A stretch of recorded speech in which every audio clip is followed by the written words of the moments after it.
game, make a game, what's a game, what's a name? I'm a Kamen Rider. What's up, everybody? It's the Quarter Guy, and just went to see my Bucks at the Pfizer Forum. It was my first time to a Bucks game, and it's never been a better time, as far as I've been allowed, to be a Bucks fan. But it's also been quite a week for gaming, to be honest. I mean, we had the Nintendo Indie Showcase last Wednesday. Yeah, it was Wednesday. I mean, we got a bunch of indie titles, including Cuphead coming to Switch, Blaster Master Zero 2 being pretty much shadow dropped, and Crypt of the Necrodancer crossover with Legend of Zelda. But the other and more curiosity thing that happened in gaming this past week was Google is full on entering the gaming scene, but not how you would think. Yeah, last week was the announcement of Google's new Stadia, which is not a console, but a whole streaming service. I mean, basically what it is you're gonna be streaming your games through the cloud on any device that has access to Google's servers, like a PC or a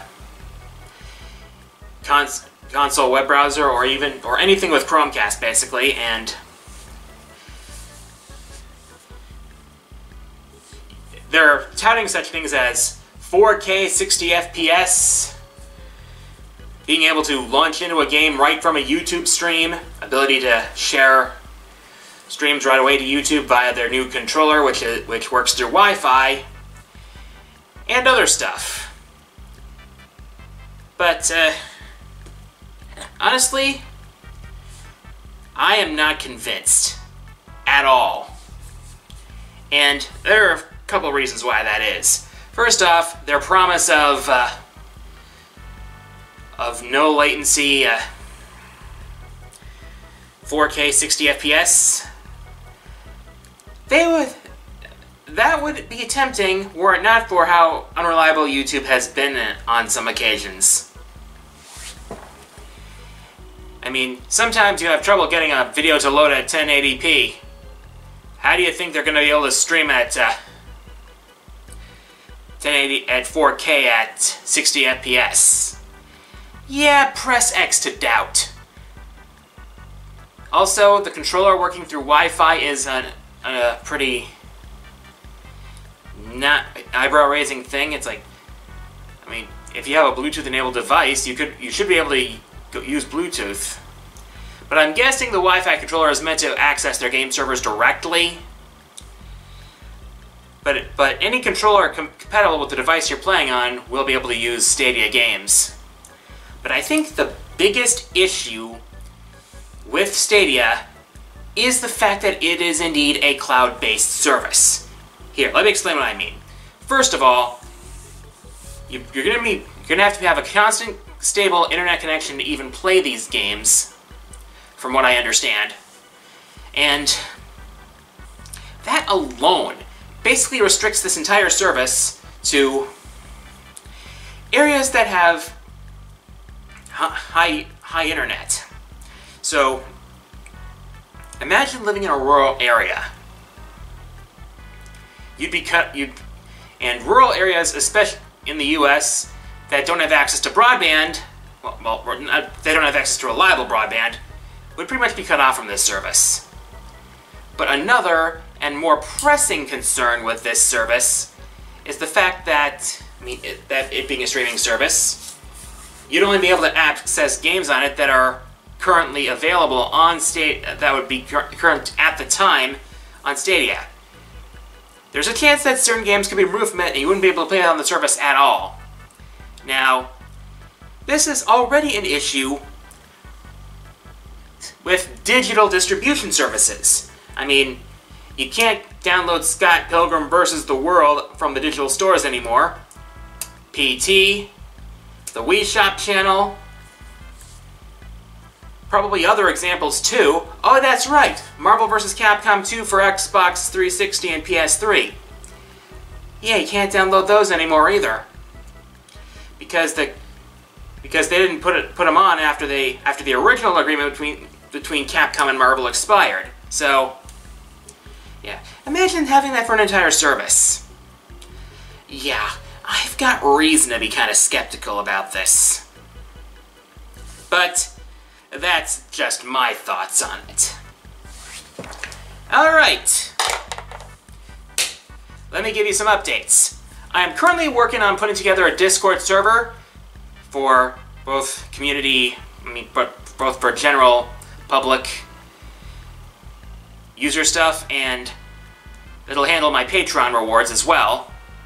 I'm currently looking among my friends for people to mod this because I can't have access to my server, to my Patreon server all day because I got my office job to think about.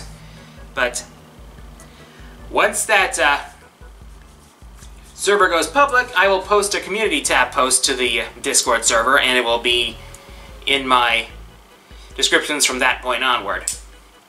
Also, my next video, in case you don't know yet, is my next arcade retrospective, which is the weird and crazy cult classic Ninja Baseball Batman. So I'm hoping to get that done in February. I figure it'll be the best time to do it because baseball season. Go Brewers! And then another special project is in the works. Can't tell you more about that though. Anyways, for my question of the week, what are your first impressions of Google Stadia? As always, answers in the comments. Favorite comments will be featured in the next episode. Here are last week's winners.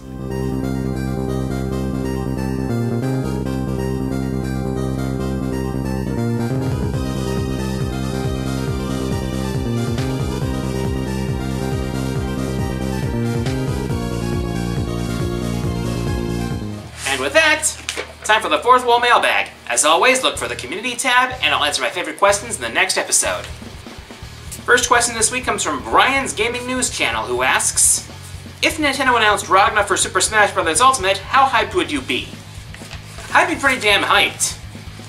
Rather surprised, considering the circumstances, but hyped nonetheless. I mean, Ragna is easily one of my favorite video game characters of all time, and probably my favorite fighting game character of all time. I mean, being such a badass and so much fun to play as, I actually think he'd be a good fit for Smash, especially since he has the final Smash built right into his moveset. I mean, would it be anything else but Black Onslaught? Next question comes from Alex Tatakai, who asks, are you getting sick of Death Battle's logic? I haven't watched a lot of Death Battles lately. I haven't even seen the Mega Man Battle Royale, which is why I haven't reacted to it. But I have heard some things about it that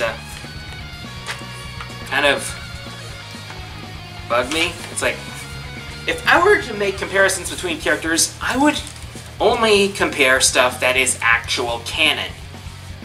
For example, I've heard that the Mega Man Battle Network, that Death Battle's analysis of Mega Man EXE actually took into account stuff like the manga, which is incredibly inconsistent with the main series, with main Battle Network series itself. So that kind of,